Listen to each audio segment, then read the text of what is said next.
千年前，神带着荣耀从犹太离去，末世道成肉身，卑微隐藏，来到中国，发表真理，显现做工，审判接近人类，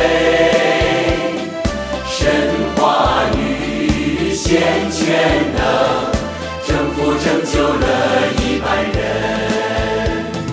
神子民夫妇敬拜，独一真神全能神，神子民夫妇敬拜，独一真神全能神。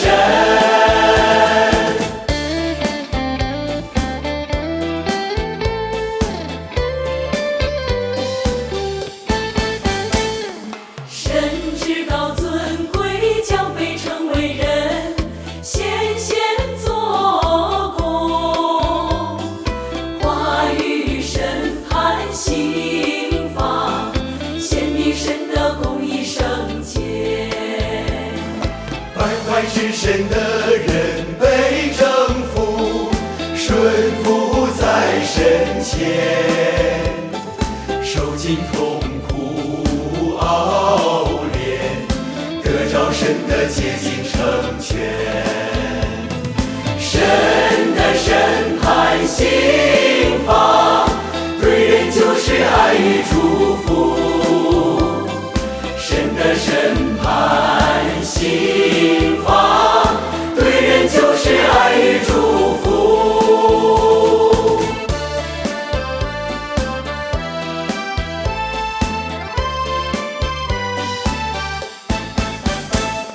神道成肉身来做工，忍受天大屈辱，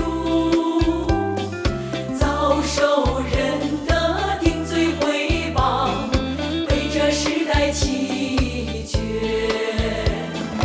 历经漫漫苦难岁月，一直在拯救人，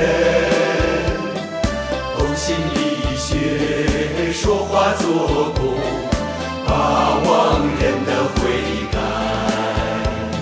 神的公义，神的信实，征服万人的心。神的公义，神的信实，征服万人的心。